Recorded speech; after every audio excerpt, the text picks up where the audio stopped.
thing, and they should both be going now. And you're live. Good morning, everyone, or afternoon, or given that we're at an unusual time, whatever the hell it is.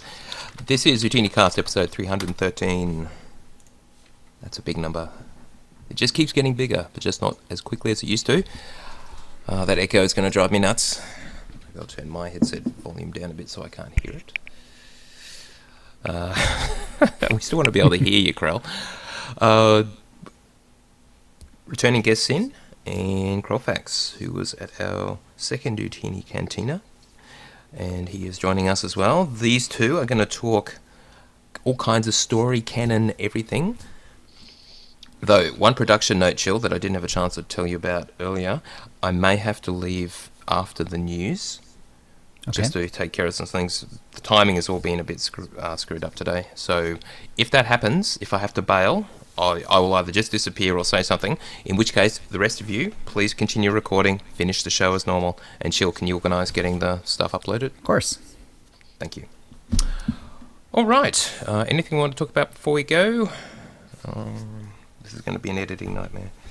The hashtag blame Tio campaign. All right. Speaking of hashtags, let me tweet out. Where is it? There it is. Tweet recording, yada yada. Jill, you saw the whatchamacallits? What am I talking about? Yeah, that's all right. Context yet? I got really good tips at of the week. Tips of the okay. week. Sorry. It's like, what was I talking about again? I'm sort of being distracted. All right, 313. So I'll start off with the first one. I see that. No problem. Yep.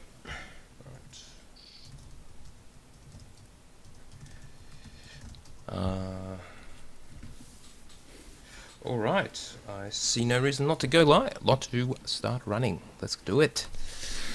All right, going in 5.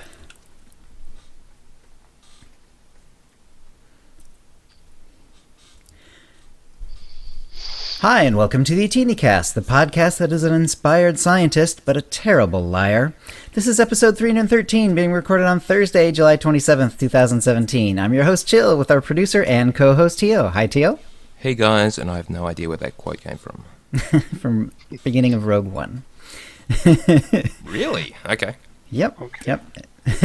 Krennig. Right, and we've got 2 guests today. We've got a first-time guest, Krelfax, and returning guest, Sin. And Krelfax, so tell us a little bit about yourself, you know, what you do in the game, how you know the podcast, all that good stuff. You want to go first then? Nope, he called for you. Oh, well, in that case, basically, I've Can you bring been your a mic member back of to your mouth again for this part? Yeah, don't worry about the echo. I've been a I'll deal member with it. of Utini Nights and Utini Rage for about since the beginning of the year, and I raid with the group every chance I get, and have gotten to make some really good friends in there. Right now, there's a whole lot that I'm working on, but I've got that in the show notes under what I've been doing. Is that where I say this?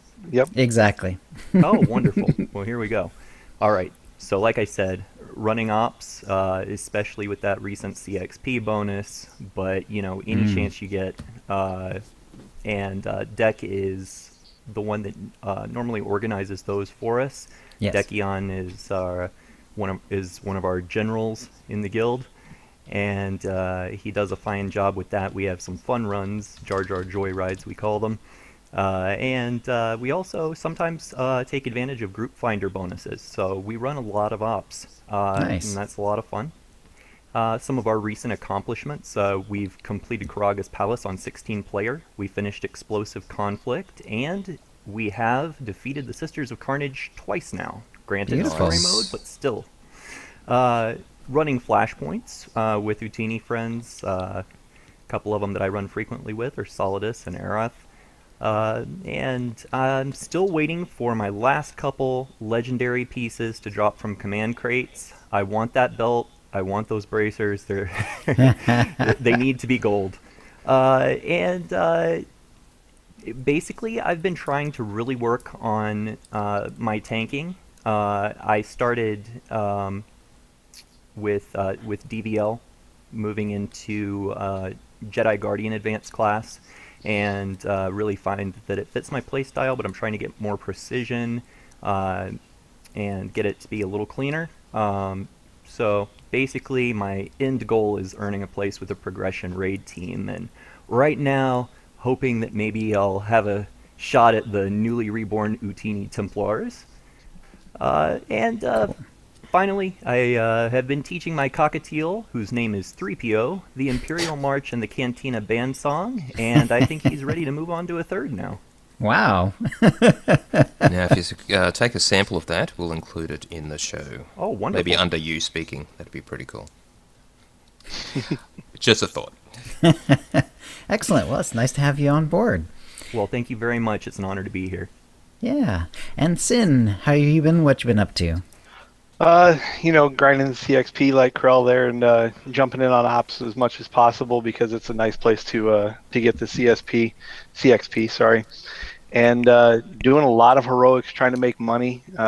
Bought the Manon house, and it took me about 4 days to figure out a decoration scheme for it. And my decoration scheme is going to cost me a pretty penny there in credits, as I'm looking at the average price is about $2 million for a Mandalorian floor tile, and I think I need like 8 of them. So Ooh. Just in those 6 decorations itself is, Yeah. Yeah, that's 16 million if you don't push the market price up buying that many at one time. Yeah. So there's always that, but other than that, just kind of been sitting back and enjoying the game and running with some new folks, running with some old folks, and starting to enjoy PvP again a little bit more. Oh, cool. And there's a note here about Aftermath. Oh, yes. Recently just finished the final book in the Aftermath series, Empire's End. Very, very good ending to it. I'm really anxious to see who Snoke is now, just because of the way it ended. Right. Yeah, I felt like that series got better as it went. I was only about the first one. I mean, I liked it okay, but didn't think it was that great. And then the second one was good, and the third one was really good. And I also liked all the little bitty parts, like the little mini stories. Oh, that were being done in all of them, which is a lot of fun actually. And some of them are like incredibly like canonrific. Yeah. The Rancor trainer coming back to try to train the Hutt. Excellent shout out there. That was pretty awesome. But probably Sloane's my favorite. I love Sloane. She's pretty cool. Cool. Were all 3 books written by Chuck Wendick? Yes. Yes. Yeah, okay. Yeah, I've only read the first one, and you're right, it was fairly vanilla adventure story. Not really, didn't feel that Star Wars-y kind of thing. But I agree. The first one didn't do much for me either, but the second one was better, and the third one was even better than that. Cool. Is I thought. the first Aftermath book the one that describes TIE fighters as making a herky-jerky, timey-wimey sound? I hope not. I don't remember which one. I don't remember that part of it. Wow. Okay. All right. Let's see. Was there anything else in? Nope, that's about it. Okay. Tio, how about your week? I feel like I'm playing SPOTOR vicariously through reading the official forum posts, but not being able to play directly, so this is kind of getting a little bit depressing for me. I'm not sure what to do going forward, but yeah, I guess we'll see. Nothing really to report, just work, family, school are basically consuming my time. Anyway, so nothing to say. Over to you, Chill. All right. Well, let's do a shout out to the chat room first. And let's see. Anu is here. Krillfax Dekian is here. Erath Farseer Libero is here. I'm going to mention here in a minute. Marcus B716. Pen Dracos, who I'm also going to mention. Siskaika Squishy Twitchy Solidus Starry Saber and Sinwolf69. Hello, everyone. A lot of S1s today for some reason. I'm almost done leveling Chillgrave. She is the healer sorcerer. She's level 69, and into Kotet now, early Kotet. And I found that, like, End of Kotfi, which I should start getting used to, because I think I've sort of noticed this before. The End of Kotfi, you don't really gain all that much experience for every chapter. It's like depressingly slow, actually. But as soon as you hit Kotet, it like massively ramps up again. So yeah, if you're having trouble leveling, either if you're towards the end of Kotfi, I'd say if you're desperate to level up and get it done, find something else to do besides chapters. Maybe flashpoints or war zones or something. Because the end of Kotfi is going to be really slow. But if you're close to Kotet anyway, it'll go faster once you get there. Healing spec sorcerer is still leveling okay. It sometimes does get tricky with certain boss fights in the chapters, because they tend to be sort of focused on you doing a lot of damage to them. and you don't always have a companion with you, or there's other sort of mechanics that even if I have my DPS companion, it's not necessarily at least as efficient. It's usually survivable though, so it's not exactly a problem, but it's definitely slower. So it's still an interesting experiment, but it's still not the way I would want to level most of the time. And in the meantime, though, I've started Chilgol, a commando trooper, and the cool thing or fun thing about this, the different thing about this, is that I'm leveling it alongside Liba Roja. She's a former guest on the show, and also on Cryptobiography, actually. And she's on her own trooper, so we started our troopers at the same time. She's Vanguard, and I'm Commando. And that way we see two different versions of the class conversations, one right after the other. I'm doing light side, she's doing dark side, for the most part. And so it's fun it's fun because it kind of pulls behind the curtain a little bit. Once you see this, it sort of helps you even though I've seen the story like multiple times, seeing it one right after the other really helps to sort of get the idea of like how they do the little tricks so that they can have the conversations feel very different and yet end up not always, but almost always ending up doing the same thing. And also we also had Pen Dracos along on a third trooper for the last time. And when it gets up to 3, it's still fun, but the conversations get to be really repetitive after a while, because you're seeing everything 3 times now. And we actually have like a hard time trying to make sure we're not duplicating each other at that point. Pen's pretty game, though. He's like actively trying not to choose the ones that we're choosing. So it was kind of funny to see them then 3 times. And then, of course, you can't really with 3 people, you can only have one person, one companion out in the group. So if anything requires a particular companion to be out for you to continue, then you have to do it with whoever has the companion out. That person has to put the companion away. The next person has to get out that companion. It's kind of nuts. It gets a little nuts, but it's still fun. So we're in the mid-20s. We finished Nar Shaddaa, and then the between planet enemy ship thing that happens right after that, and then it'll be on to Tatooine and then Alderaan after that. So we're kind of like, sort of working our way through Act 1. Put a couple of screenshots, and yeah, and I really like her look. It's very sleek, and yet it feels like armor. Like, everyone likes trooper armor. It's sort of a classic, Stormtrooper Star Wars look, but I like this one just because it's a little sleeker. It looks but it still looks like armor. It doesn't look like she's just wearing a regular shirt. So I'm pretty happy with her look so far. And yeah, so I'm really enjoying that. We'll be doing some more of that. Looks like Saturday was going to be the next time that we're going to be available. And so we'll probably do that like Saturday afternoon Pacific. Right, so that'll move us on to the tip of the week. We've got 5 tips this week. I'll go ahead and start us off with the first one, a quickie from Bullwinkle XX. And Bullwinkle XX writes, you can gain casino tokens by running flashpoints. Good luck. And that's true. I did notice that. I did a few on, I believe it was Chilgrave the Sorcerer. Well, actually, we did one on Chilgol as well. And yeah, you do, actually. So it's, pretty. Is it many? What did they drop from? Just random mobs? It drops from the bosses, basically, and yeah, it's kind of like I would not call it a super generous amount, but if you do several flashpoints, you'll definitely get enough that you'll want to go to Nar Shaddaa and actually burn them. And you get them from ops also. It's again the boss fights. Mm-hmm. Right. Okay. Yeah. Okay, our second tip is from Tiadra. Tiadra again with another tip of the week, this time for all those who love the strongholds and who are chasing that sweet, sweet prestige. Shortly after strongholds were released, BioWare gave us these lovely circular signs for each of the classes if we had completed Chapter 3. When we originally got those, we could go into Legacy, find the achievement and claim 50 of them by right-clicking the item reward. Well, when BioWare increased the cap on decorations, they increased the cap on those particular decorations from 50 to 999. However, I had forgotten about them until Manan was released and I happened to stumble across them in my decoration list and noticed that I only had 50 of 999.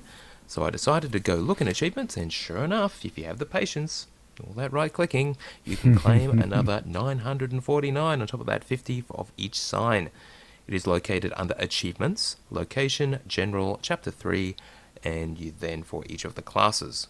You have to right-click Nice. the item reward, and it automatically adds it to your total decoration count.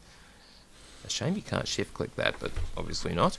Getting the additional 949 decos for all 8 classes is worth 15,184 prestige. Tiadra continues, but I decided let's not stop there. I wanted to see if there were any other achievement decorations BioWare had increased the count for. I apparently have a lot of time on my hands because I believe I looked through my entire Legacy achievements to find more wonderful decos, and it paid off. Under Achievements, Fallen Empire Heroic, all for 1. There are another 4 achievement decorations that were increased from 50 to 999. And they're worth an extra 7,592 prestige. And unlike those hideous class signs, these are some actual cool-looking decos. You've got the Zakulan Force Focus, the portable Zakulan Sentry Turret, the Zakulan Prototype Medical Probe, and the XR9 Scrambler Grenade in Suspension Chamber. Cool. These work the same way. All you have to do is right-click the different item rewards until you've added the maximum amount to your decoration count. Happy decorating! Thank you, Tiadra. That is fantastic. If you want a Musco spray decos, this will give you an infinite supply. I had to laugh at that one because just before I read that, I decided to max out my Droman Qasim, my Coruscant house. And in my Coruscant house, the opening room has every small hook on the wall filled with the agent sign. The room across the hall has every small hook on the wall filled with the Jedi Knight sign. As you do. All right, the third tip is from Javadagi Starbucks, and Javadagi writes, have you ever gone crazy with all the running in circles on Iocath when you pick up your dailies? Well, grab one at a time so your map goes just the right spot. Right, rather than having to... How does that work? Because you would get all of the indications? Anyone? I haven't run Iocath enough. Yeah, is this regarding like auto traveling to something, or? I'd have to test it. I haven't. I've run Iocath I think twice, and both times I didn't get the companion, so I was pretty disappointed in running it and stopped running it at that point. Yeah. Oh, okay. Disappointed with the story or the dailies? A little bit of a both. Story. Little bit of both. The story itself, I wasn't terribly unimpressed with. I mean, it kind of seemed like both sides were the same story, just from a different point of angle or different point of view, but the same story. And the dailies just seemed like an excuse to run around. That's dailies for you. Yeah. Okay, Yeah. Fair enough. All right, our fourth tip is from La Chimba. Hello from La Chimba. Love the show, and you are great to listen to every weekish. OotiniCast is one of the reasons I still play, because I am exposed to a lot more game content than I would be otherwise. This week I bring what I learned from my casino experience. I first bought 750,000 credits worth of smuggler's chips and ran to the Kingpin's bounty machines, resulting in about 8 certificates. I then bought 1,000 of the casino chips and played until I had 200 left. This resulted in 15 certificates and about 120 smuggler's chips. This took a while, I'll bet. I think these are actually reversed, because she's buying the smuggler's chips, and then you result in the kingpin chips. Right. I then changed strategy and played the smuggler's luck machines until I received the feeling lucky buff, which is the way you should do it. Yeah, Then ran to the kingpin's bounty machines and played until I won a certificate or the buff wore off. Yeah, Definitely the right strategy. Best way for to that. do it. Yeah. Yep. I needed about 24 certificates to buy a Rancor, so I played until I had enough. You can get a Rancor with certificates now? Yeah, last year's Rancor is now purchasable.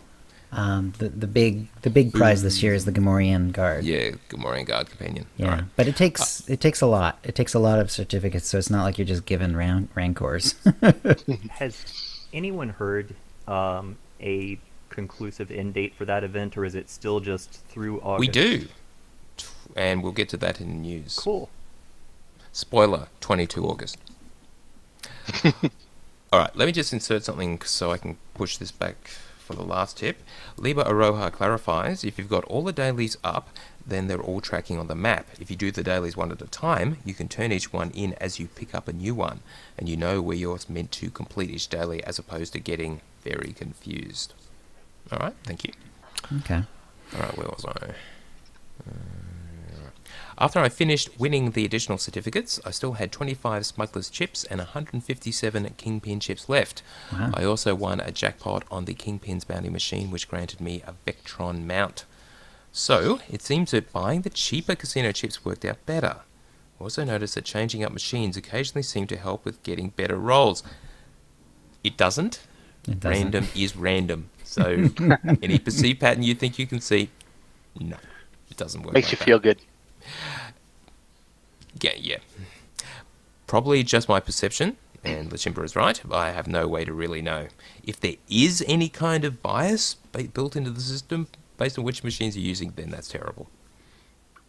Alright, Lachimba finishes. This is still Lachimba, isn't it? Yep. Finally, a couple of things about the Feeling Lucky buff. It disappears the moment you click a winning certificate roll or jackpot. That's true. A few seconds before the music or animation tells you. Yep. And I think I won a certificate nearly every time I play the Kingpin's bounty machine with the buff active. It really does boost your chances. Thanks again. Thank you, Lachimba. Yeah, exactly. And well, yeah, what I tended to do is build up some Kingpin certificates, get the buff, then go to the machines, stand between two of them, and then as soon as I see the buff disappear, I stop clicking. And yeah, but you can sometimes go where you run out of certificates or the buff times out. That does happen, but I'd say usually if you have the Feeling Lucky buff, most likely you get a golden certificate at least out of it. Okay, cool. All right. And yes, the perception that it was better to buy the smuggler's chips at the lower chips and work your way up to the higher chips is correct. Just because that's pretty much how they designed it. You can win by buying directly the Kingpin chips, but the idea is that if you're buying the cheaper ones, you're spending the time, and so that's kind of how you make it up. Right. All right, fifth one is from Dekion, and Dekion writes, the guys over at SWTOR Data have built an app for iOS and Android that's a must-have for any SWTOR player called SWTOR Data. The app tracks server status, tells you what the daily CXP activity is, and also which faction is winning on every server. Wow. This free app is a great resource if you're stuck at work all day and wondering what you'll be doing in-game that evening. Check it out, and may the force be with you. Cool. Nice. Anyone had a look at this? I have not yet. That's cool, though. It will obviously. Did he mention it's free? It absolutely has to be, Mhm, because it is. no one can obviously make any money from this kind of thing, because otherwise Yeah. Disney, the mouse, would get you. Yeah, nice work. All right, and by random allotment, the winner is Java Doggy. Congratulations, Java Doggy. You're the winner of a Ton Fawn or M83R Droid pet code, courtesy of BioWare, and an OotiniCast provided cartel market pack from the latest shipment. If you'd like a chance to win the same, please send your tips to OotiniCast@gmail.com by next Wednesday, and that will bring us to the Holo feed. Tio? All right, a few things to cover. Not too much news, though we will finish with the big story from Keith, who reveals some stuff that's coming up soon.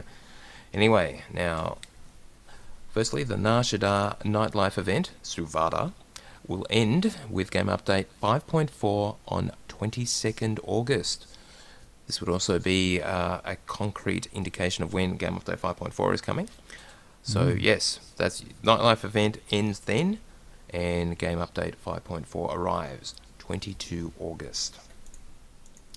Now I heard, and Keith confirms, that the East Coast data center has been having a bit of a rough time. I've seen a lot of tweets and so on. Yeah. Right. Yeah. For once, doesn't affect the Harbinger. And he says, this is Keith, it's been a terrible week. The new servers are causing us a lot of grief, and we are trying to get them stabilized. Obviously, it's very disappointing, as we thought we had finally resolved the issues a couple of weeks ago. And then added to the issues we caused this week, we fully understand your frustration with us. Well, yeah. And currently they're focused on just getting everything properly restarted. This was during the downtime. I think it was Shadowlands or the Jedi Covenant. One of the servers over there. So remember, Keith told us they had moved to a completely new data center, and in the process had upgraded a bunch of hardware. But yeah, clearly there are still teething problems, probably with the network configuration. Who knows? But yeah. Remember, it's not in their interest to have downtime either. So when this stuff happens, it's very much in their interest to get things going again. Yeah. And as Liba Oroha says, the Harbinger's transferred all its issues to the East Coast. And Ducky says, for now. Yes, I'm sure they'll be back. No changes to certificates. They're in the backlog.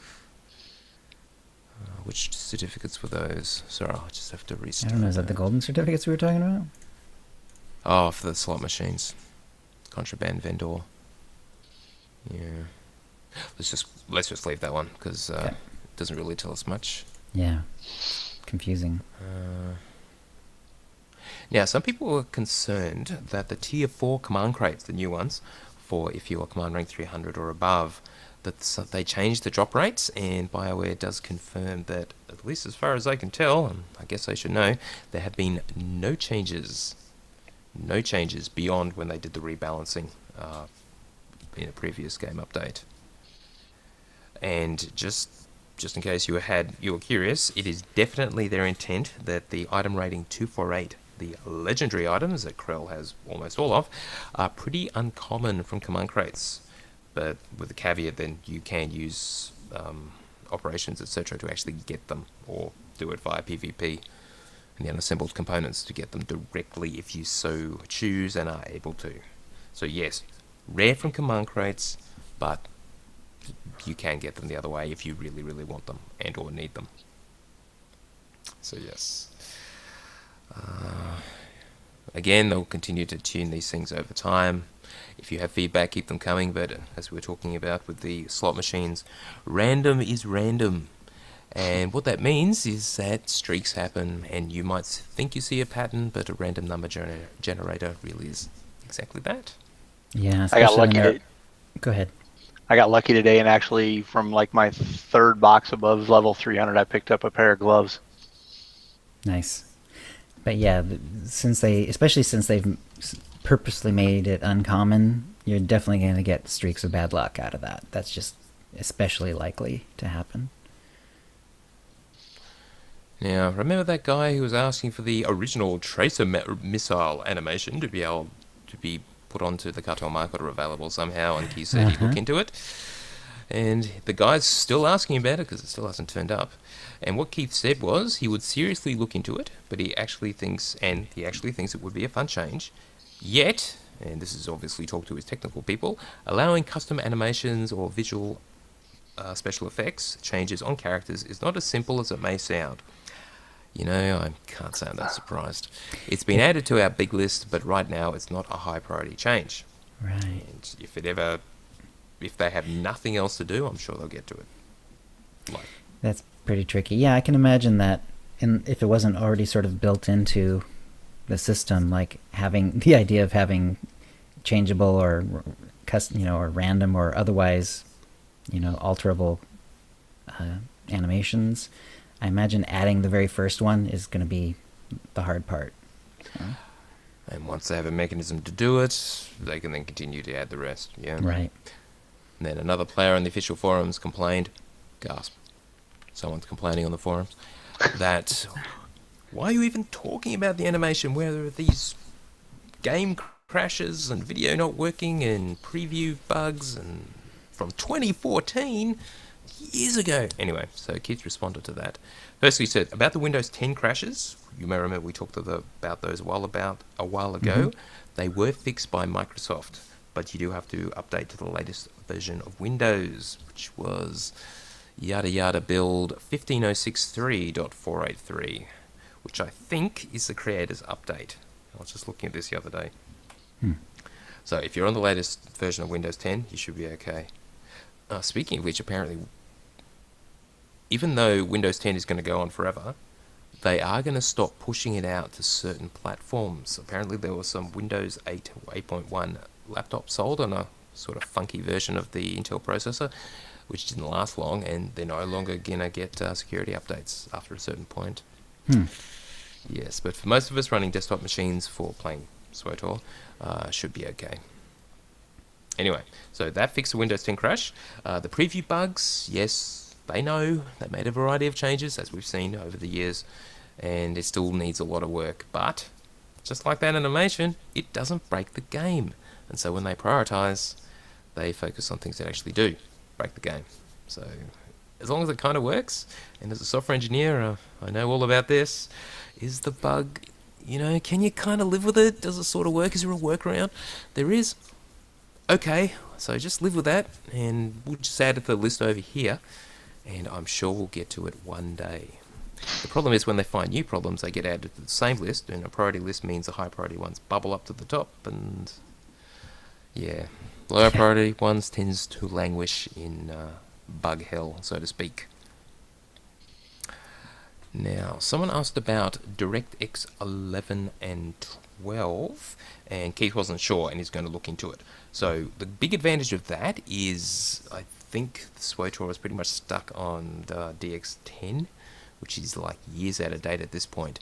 The advantage of going to the later versions of DX11 and DX12 is that your video cards, especially the later ones, take advantage of it, and basically can run faster with less power and just more efficiently. So it is in the interest of us who've got better cards, better video cards, like any card released in the last 5 years, to have them upgrade to a later version of DirectX.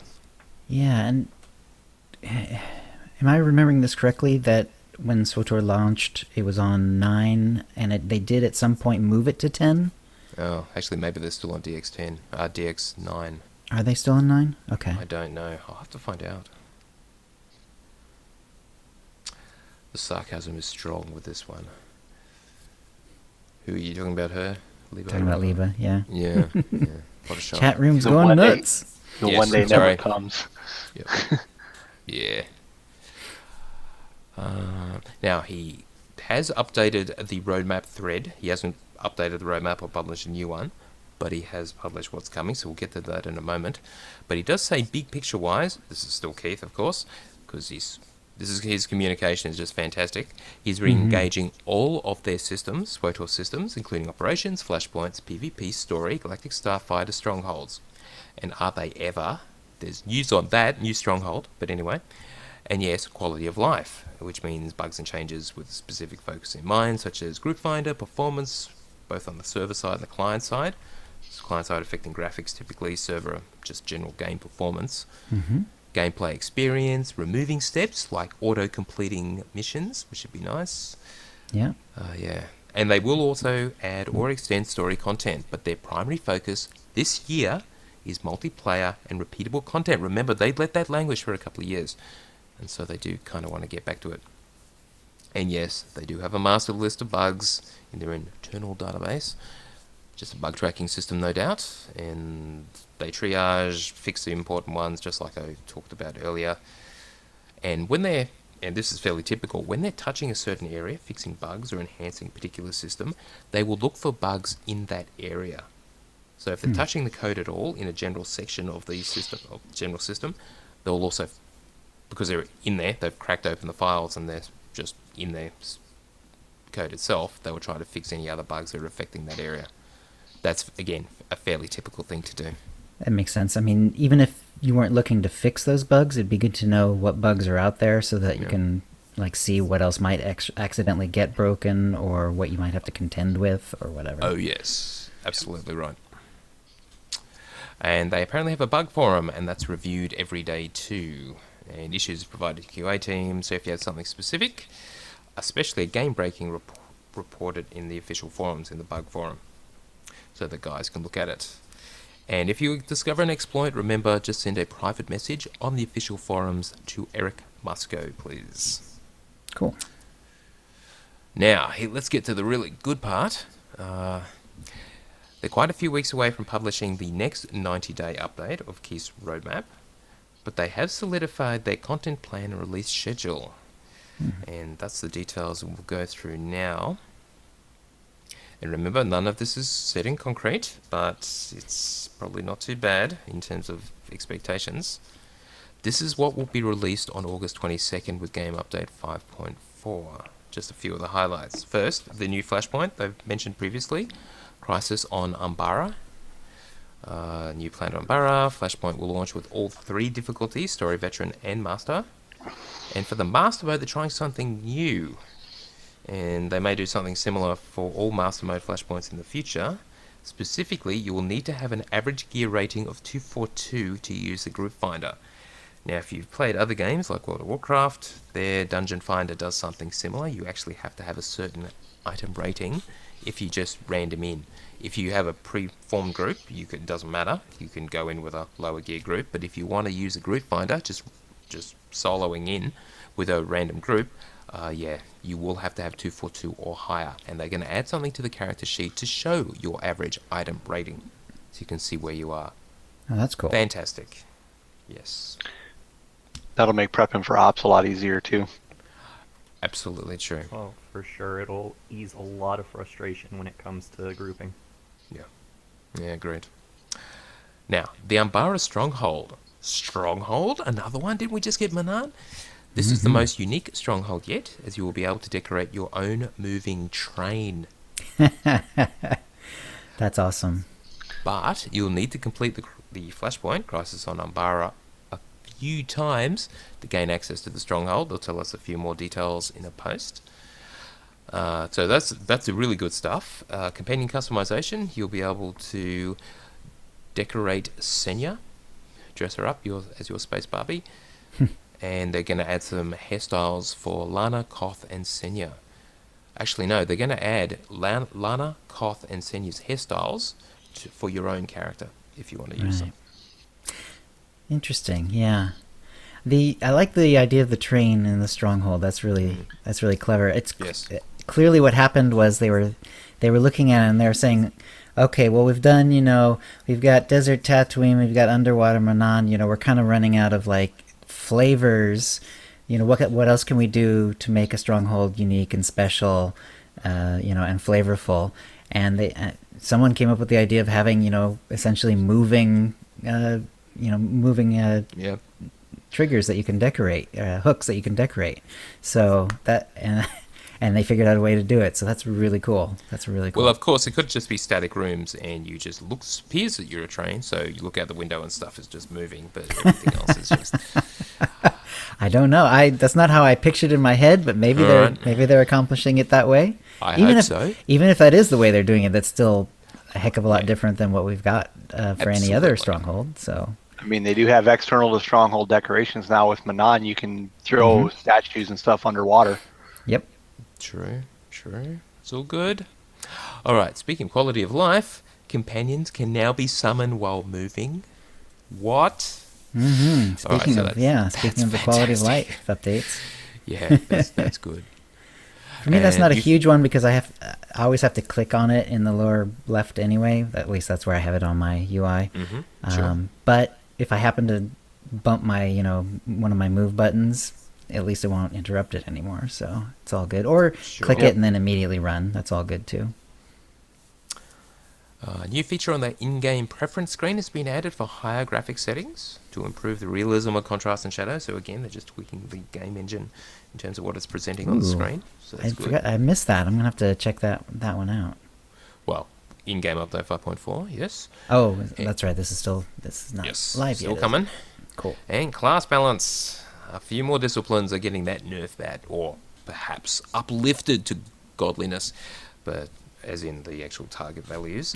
Specifically, let's see, lethality and ruffian, concealment scrapper, medicine sawbones, fury, concentration, carnage, combat. So those are all scoundrels and operatives, and sentinels and marauders. Marauders. Yep.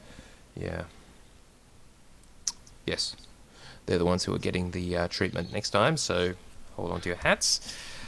I'm Season betting it's 8. Nerf bats on them. Say that again? I'm betting it's Nerf bats on them. Probably, though Keith does play an operative, so I suspect they may be getting a bit of a buff. Just kidding.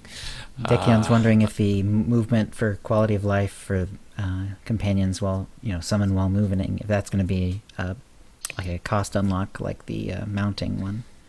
Well, I don't know. If it lets them make money, sure. But maybe not. Maybe it'll just be just a freebie. Maybe. We'll see, but a good point. Rank PvP Season 8 will be coming to an end with Game Update 5.4. They will post that breakdown of rewards, because we've only got a very brief summary so far, including what the rewards will look like. Oh, sorry. The top rewards will include a full weapon set and a new Ember Macron mount. And I have absolutely no idea what that is. Someone enlighten me. Those are the creatures. Are you from Googling that, Keb Shell? Yes. Say again, Krell? Yep. We've lost Okay. it. So it's the it's like we first saw them on McCab. It's the long-legged creatures, and the ones on McCab have like the it looks like plants growing out of their backs. Oh, Yep. wow. Alright, that's pretty cool. Okay. Win. And finally, they're making changes to daily and weekly mission rewards for PvP. Don't know if that includes GSF, with the intent of substantially improving unassembled component gains for players if you do ranked and unranked missions, weeklies and dailies. Huh. Cool. Alright, so, geez, that's actually pretty solid. That is not a bad game update. If you're after story, you'll get the flashpoint, but that's pretty much it. But other than that, a lot of good stuff. And another stronghold.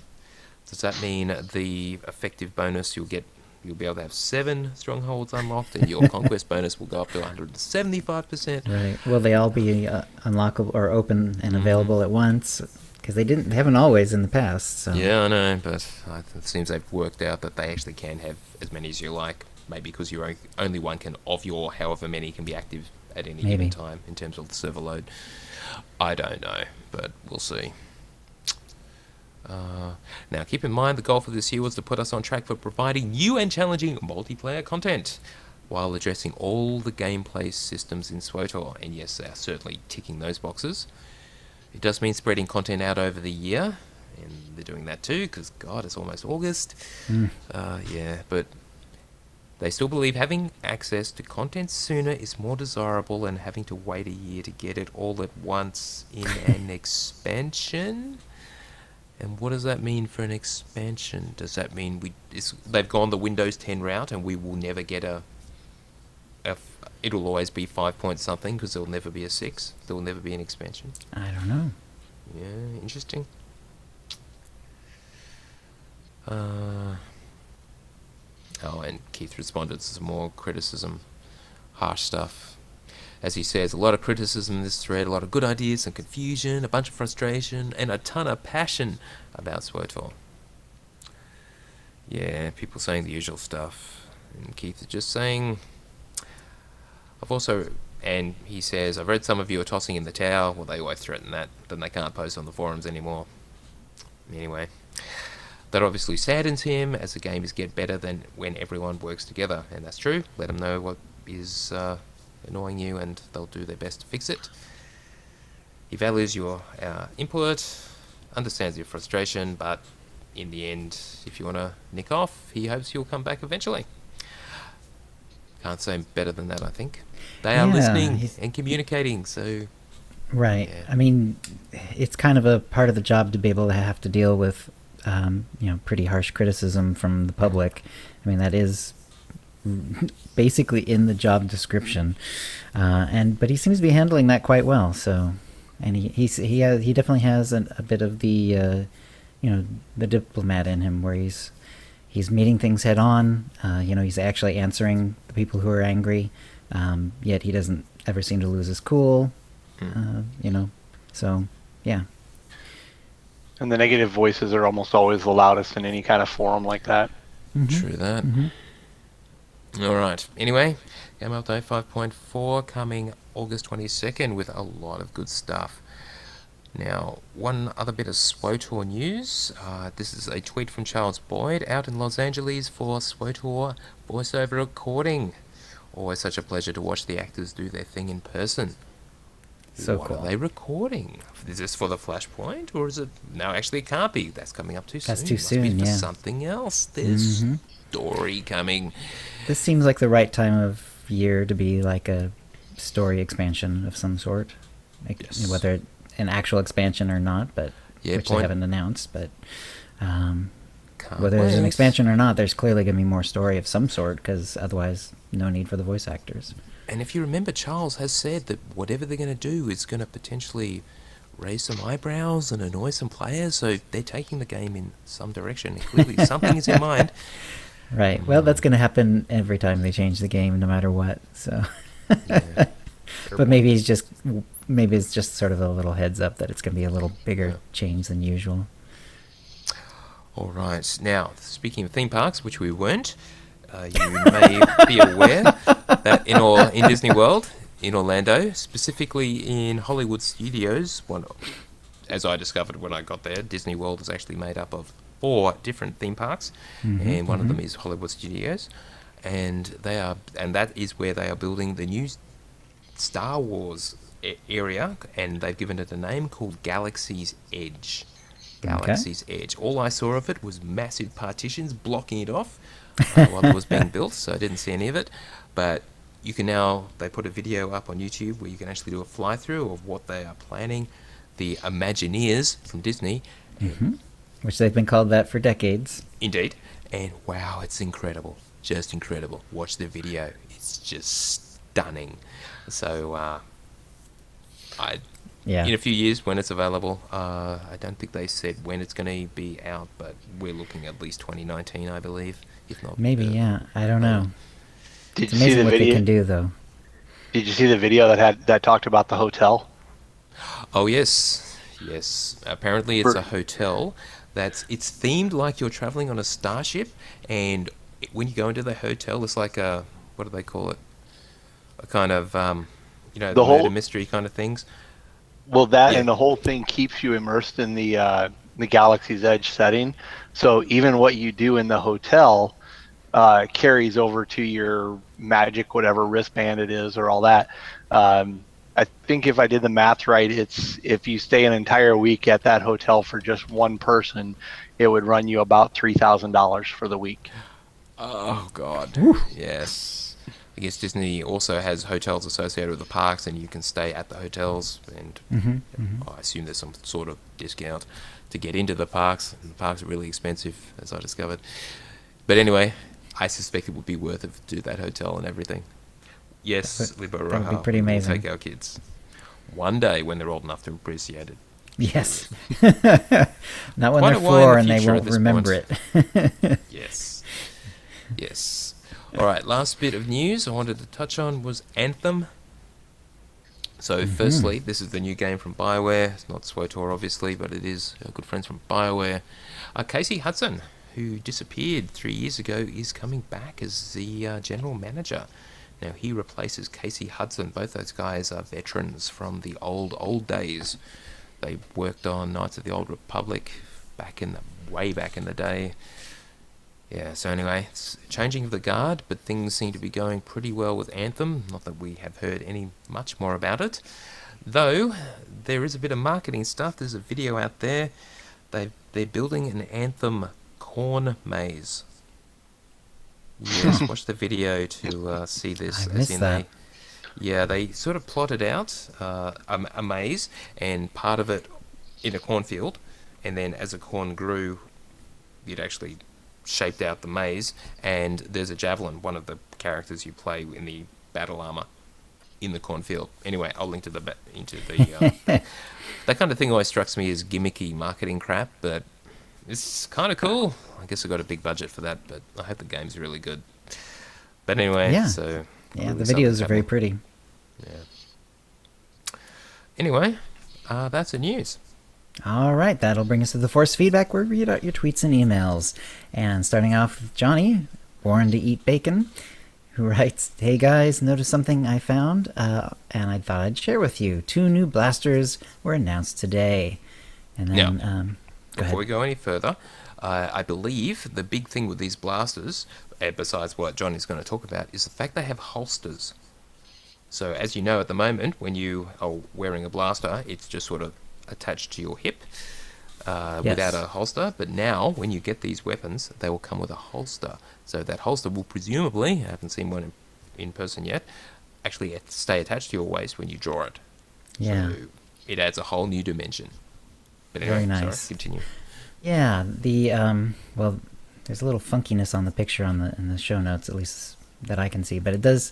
What I can read is the old SWTOR tweeted, "Holster 2 legendary blaster pistols, Mischief and Anarchy, and more." And then there's, I'm sure, a link. The interesting part is that the grip configuration and well, this is now Johnny again. The interesting part is that the grip configuration and firing mechanism are exact copies of the Luger semi-automatic pistol of the 1890s and 1900s. Is originality truly dead, or was the Star Wars galaxy strongly influenced by 1900s European firearms? You never know. Come on. The following link shows the Luger and shows how the knobs near the rear of the top slide are integrated into the firing mechanism. So yes, well, He's right. yeah, well, you know, the original A New Hope Stormtrooper guns were based on real guns too. So Do you remember which ones yes. they were? I know I'd have to look it up, but Stein no. something? Yeah, but famously that's why like all the stormtroopers had to be left-handed, is just because the mechanism was sort of like on the funky side if you're right-handed with that particular weapon. So that's why all the stormtroopers are left-handed in the original movie. Yeah, well, I mean, the Luger semi-auto was pretty famous as a German military gun too, especially like in World War II. And since there's a lot of stormtrooper, Empire Nazi crossover, it's not too surprising to, it's not too out of the left field to have a German handgun come from come into the picture, so to speak. Well, the E11 blaster, that's the one carried by the stormtroopers, your blaster rifles. Apparently, the British Sterling L2A3 submachine gun. And again, if you look at them side by side, as you were saying, Chill, the similarity is kind of obvious. And yes, it all makes sense. Yep. So it's just following on with the theme as opposed to being a complete lack of originality. Yeah, well, plus the Luger really is a very iconic pistol. I mean, you can. It's almost hard to not notice it when you see it, because it doesn't look like a regular semi-auto. It has a very distinctive look to it. And a very distinctive name, Luger. Mm-hmm. Right. That's the manufacturer, and they make other ones too, but that's sort of like the one they're sort of famous for. Wow. Right. You know that blaster that Leia has in the beginning of A New Hope, with a particularly long barrel? Mm-hmm. Apparently that is a 22 LR target pistol. Okay. Pretty much an exact replica. In fact, it was the pistol. Right. Well, yeah, Oh. they actually they took real guns and kind of gussied them up a bit to make them look a little futuristic, Yeah. basically. That's what happens when you get into like the practical effects and stuff. You have to have, it's got to be based off of something, so it's just easier to base it off of actual firearms. Right. And the nice thing about using an actual firearm, well, is first of all, it's got a lot of parts that look correct, and it looks like it goes together, and it's also like the right weight. Like if you make a pistol from, to make as a prop, you might end up using much lighter materials, and it's not going to have quite the same look when your actor is swinging it around on screen. It's not going to have the right heft and so on, unless you build that into it, which is Right. tricky sometimes. but it's expensive to make, a prop gun out of metal. You almost might as well buy an actual gun at that point. All right. Liberoja wrote in, and she writes, I just finished Quesh, and I was heading back to my ship and got stuck in the lift. I wonder if anyone else has found a bug here, or is it really just my bad Kiwi luck? No, I'm sure it's not just you. This kind of stuff does happen. So, getting stuck in the scenery. Yeah. Is this is the Empire side, the really long lift that you have to take every time? God, yeah, it must be. Yeah. Well, hopefully Slash Duck worked for her. I'm sure it probably did. And let's see. This is still Liberoja, correct? Yes, it is. Okay. She also writes, I seem to have found a snowy grave on my travels. My poor warrior, keep up the good work. And don't overwork yourself, Tio. Sure. And what's this picture showing? I'm trying to figure out. Yeah, I can't tell. Let's see. Apparently she died in some awkward snowy position.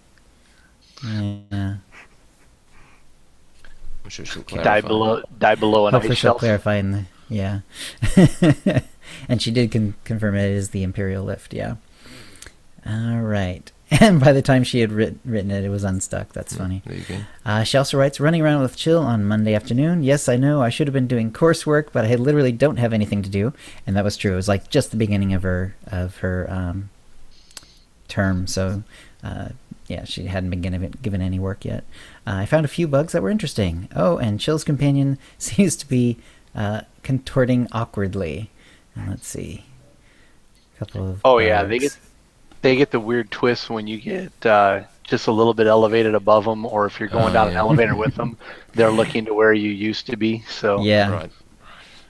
Yep. They always, yes, I love when they do the limbo and they're looking way, way up at you. That is always hilarious.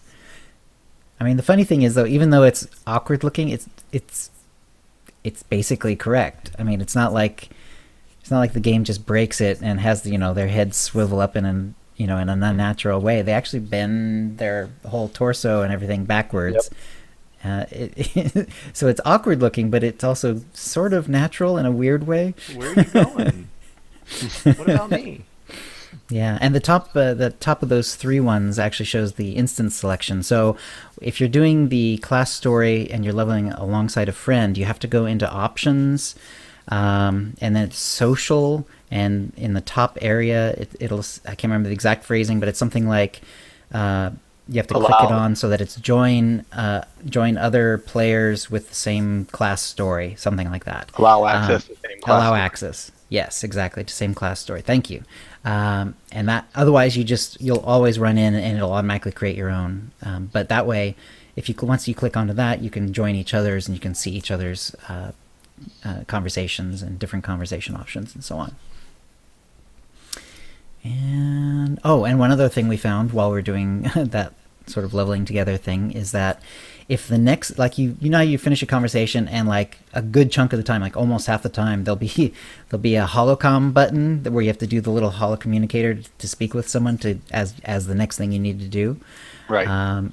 You cannot do it if you're in your friend's instance. So if you go in your friend's instance, you finish up their conversation and you need to do a holocom, it'll just give you an error and you have to leave your friend's instance. And once you're in neutral ground or one of your own instances, then you can holocom, no problem. Okay. All right. All right, before you leap in, I've got to bail at this point. So Okay. do the Sarlacc Digest, which is our discussion between our canon gurus here, our story gurus. Finish it up and let me know once all the files are uploaded.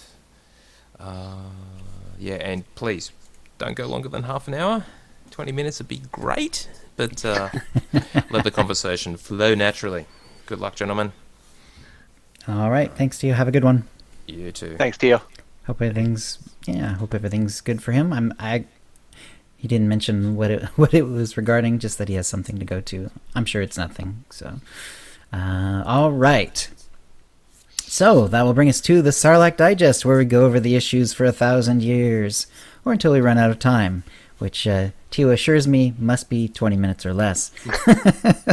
So I guess we won't be hitting that 1,000-year mark this time. So this time we're going to be talking about the release of Umbara. So who wants to take the lead on this? Either or. I've got a few So- details I'd like to drop on Umbarans themselves. Okay.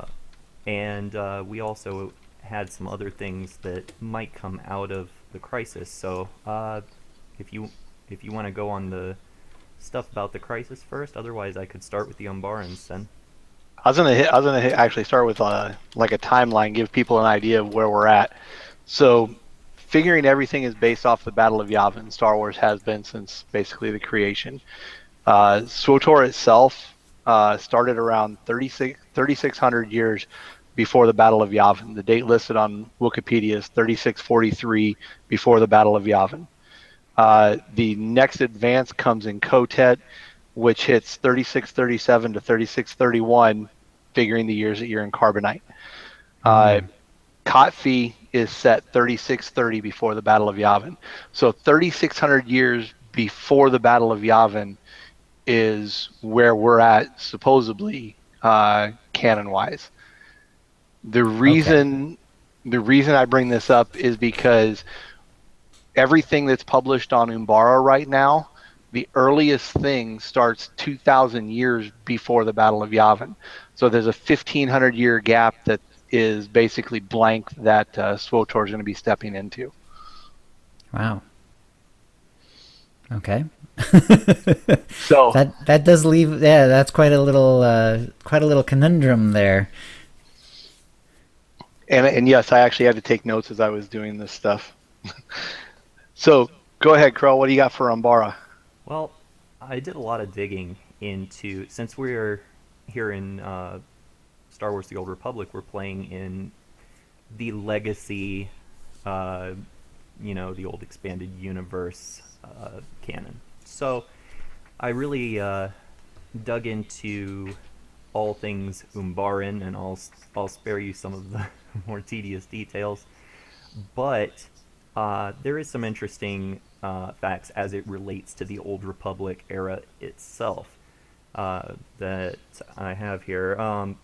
First of all, as you already know, no doubt, we know that Umbara is a dark planet hidden in the deepest reaches of the Ghost Nebula. It seems to be sort of on the border of the expansion region and the Outer Rim, so it's going to be interesting to see where they put it there. The Umbarans were known as Shadow People. Let's see. From this, you're going to be expecting a lot more of a Drummond Cost type planet if they stick it to canon. And if you actually watch season 4 of Star Wars: The Clone Wars, there's a trilogy episode or a 3-part episode on Umbara. One of the things that came up from that is expect a lot of bioluminescent plants. And Sarlacc. Okay. Yes. That episode starts with the darkness on Umbara. Yep. So we've also got the fact that this was particularly interesting to me. Umbara and the Umbarans had a presence since the dawn of the Old Republic. That definitely makes for some mythos there. There's a perfectly good reason we haven't seen them. They hang out in the background purposely.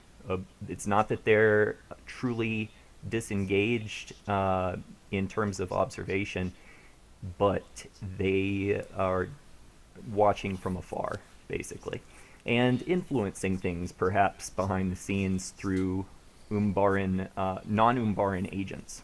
So we do know that the Umbarans also, in the time of the Old Republic, they did drift, quote, like specters through Senate corridors and various chambers of power. They were respected and, as you might imagine from a shadow race like this, often feared for the ability to subtly influence others. In fact, it went so far as for there to be suspicion that all Umbarans were force sensitive and were probing people's minds and influencing them. Others thought that they were telepaths, but in reality, they're just unnoticed observers because they have an outsider status and the ability to really just blend into the background. Um, they they also let's see. I had to edit out a lot of this so that so that it doesn't get overwhelming. But uh, this is one other really interesting fact, which might give us some sort of a clue or hope, at least to the NPCs that'll appear in the game that are Umbaran. But maybe if we ever got an Umbaran, you know, species, then we know that Umbaran Force Adepts exist in all eras. So we Yep. could expect there to be Force Adepts in the Old Republic. So one of the things to pull it forward and where Umbara started breaking onto the again legacy canon, because it's Star Wars: The Old Republic, was Darth Ruin's Shadow Academy. Um, I actually have Jedi. some info on that too when you're. So you've got a Jedi named Fanius, or however you want to pronounce it, around the year 2000, before the Battle of Yavin, comes to Umbara, starts up a Shadow Academy. Again, the darkness, play the backgrounds, all that kind of stuff. Uh, and they actually became very well-known assassins. Yeah. Is this new canon or is this EU? No, no, no. This is legacy. Anytime Okay. you're dealing with this, very little of what you're going to deal with in the game is actually going to be canon, Right. because Disney I Lucas come out and said, Yeah, "Hey, I know it's that not." about SWOTOR. I wasn't sure about Darth Ruin and the Oh, no, no, no. Umbarans He's legacy canon. for The sure. cool thing Okay. about this is that it is said that Darth Ruin is, or was, the first of the Lost 20 Jedi Master Fanius. So that kind of puts him at a really significant place there. Huh.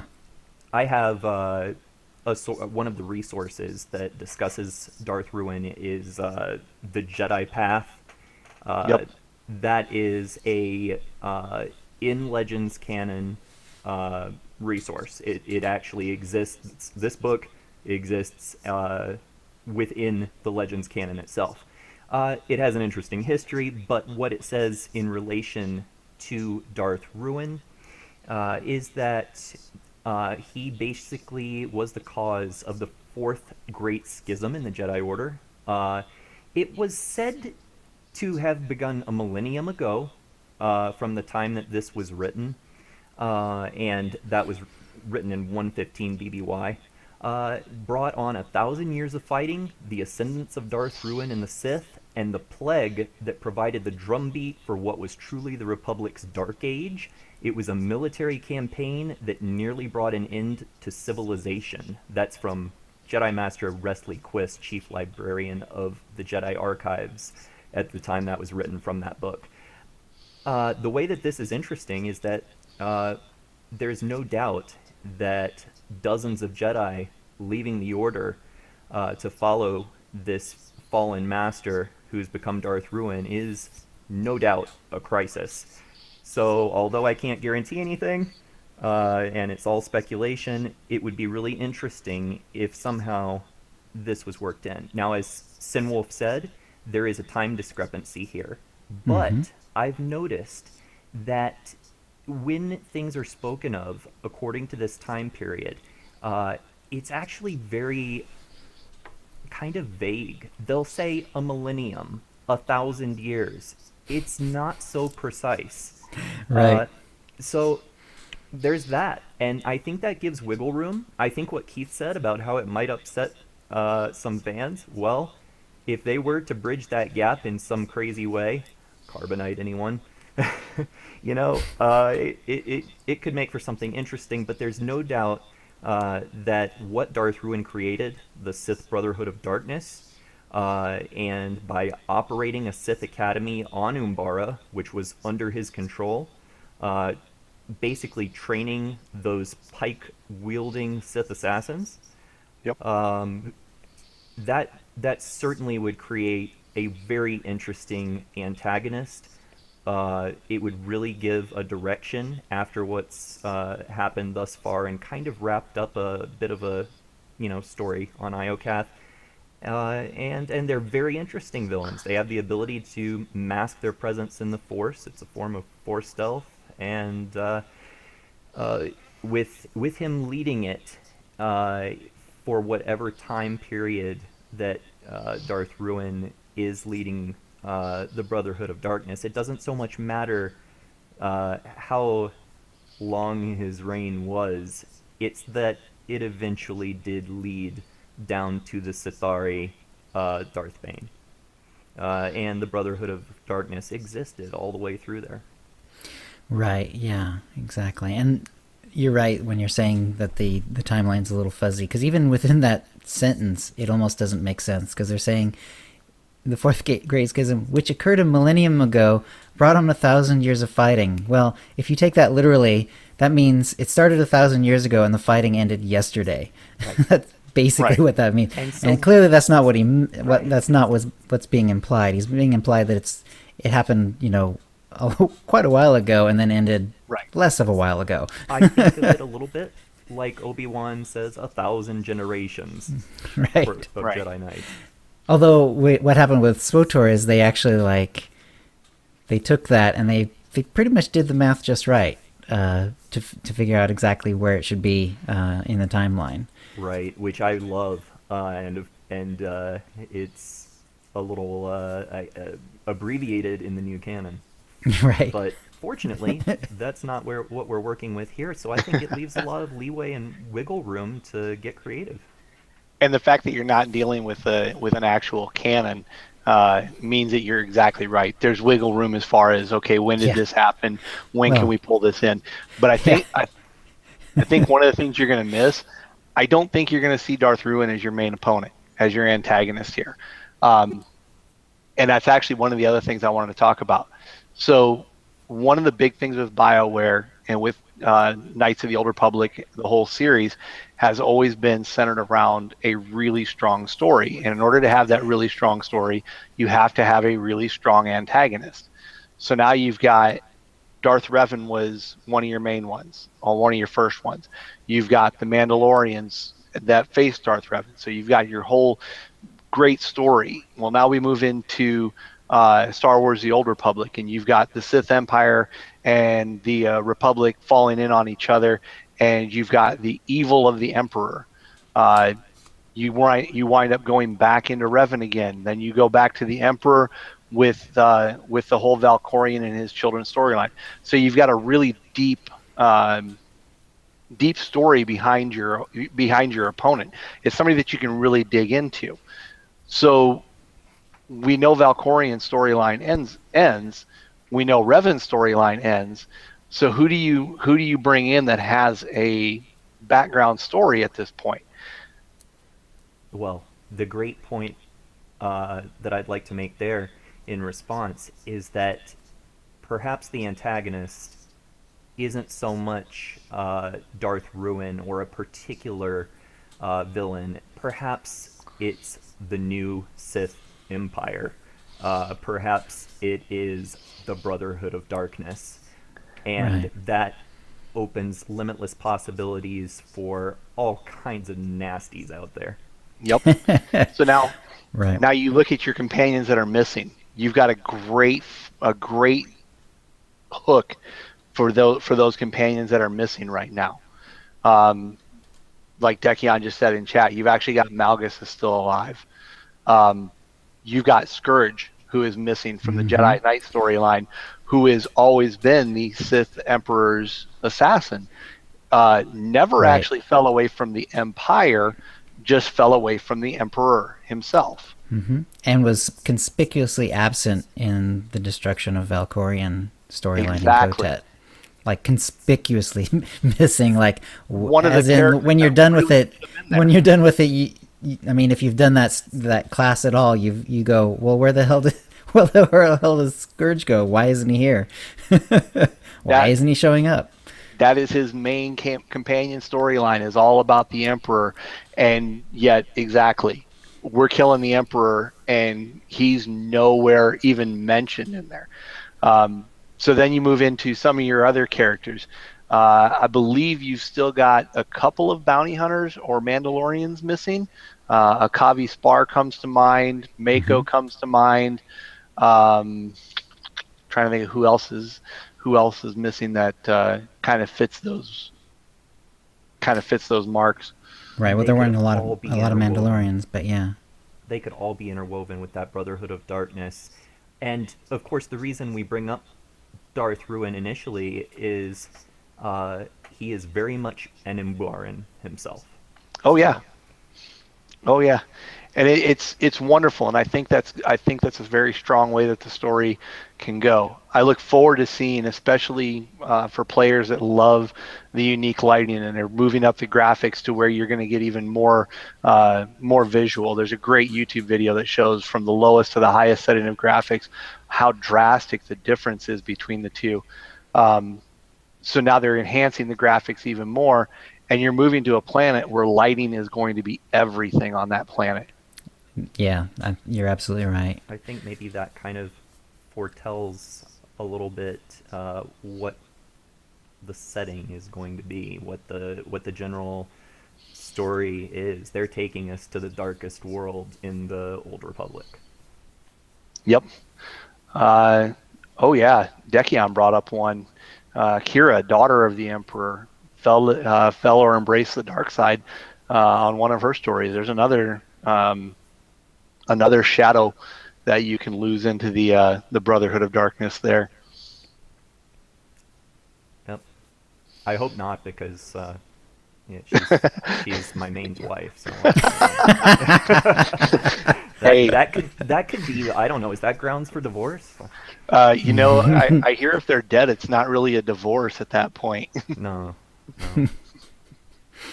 But I really look forward to seeing where they're going with this story, and I think that's going to be where your next expansion is going to come. You're going to see a lot of these little updates going, and you've got voice actors coming back to do this stuff. You're going to see an expansion. It's just a matter of when. Cool. And that's great news. Yeah. I'm as one other, just almost a minor thing, and it was brought up, the fact that this would, if this is correct, then the Brotherhood of Darkness is kind of interesting to me, because you do see that group in the Bane trilogy, which is my favorite. Yes. My favorite trilogy of books still in Star Wars, even though it's now EU and not canon. Just absolutely great stuff. And yeah. They are a plague to the Jedi Order. I really think for like 1,000 years. Mm-hmm. I really think that trilogy did more to show both sides of the Sith in better detail than about any other book series I've ever read, especially when you talk about Darth Bane and his relationships with Zana. Mm-hmm. Right. Yeah, exactly. And I was always a big fan of the whole rule of two. Yep. Even going to the original trilogy, and then of course massively expanded in the prequels. That was always an interesting idea to me. So you get a lot of that in Bane. I mean, it's basically that's basically sort of like the reason the Bane books exist, is sort of to explain how did the Sith, who were like all over the place at one point in history, all of a sudden, why are there only two, and right. basically never any other amount and of true Sith, although there are other dark side users, certainly. Yep. During that period, really could be 1,000 years of playground for the developers to look into. Oh, easily. All right. Was there anything else then? That's all I had. Like I said, I'm looking forward to seeing the Dark Planet, and I'm hoping they get some bioluminescent plants in there, and I'm looking forward to the train, although I think they brought in a new stronghold a little early. Sarlacc Decos. Sarlacc Decos, yes. Well, I can see why they would want to bring it out as soon as the Flashpoint, comes out, since, unless they were going to break that link, but since they're linked, I could see why they wouldn't want to wait. So, All right, then. That's a show. If you'd like to play with us in the Utini Knights Guild on the Republic side of the Harbinger server, or in our Guild on the Empire side, do a /c join Utini to join the Utini channel. Then let us know you're a fan of the show. You can email questions and comments about the show to OotiniCast@gmail.com. Follow us on Twitter using @OotiniCast. You can find contact details for all of us on our website, OotiniCast.com, which includes how to subscribe to us using iTunes, Stitcher, and the rest. We record the show live, semi-bi-weekly on Thursdays at 4:30 p.m. Pacific, usually. Go to OotiniCast.com/live to find out how to join in. Our theme song is Doomsday by Jean-Paul Zogby. And thank you to the chat room, and thank you to Krellfax and Sin. Thanks, T. And we'll see you next week. All right, guys, go ahead and keep your Audacity rolling for the moment. I'm going to go ahead and stop the stream and stop the actual Hangout. No, actually, I'm not going to stop the Hangout, but I'm going to stop the broadcast of the Hangout. There we go. So those have stopped. We're off the air. We're just talking to each other now.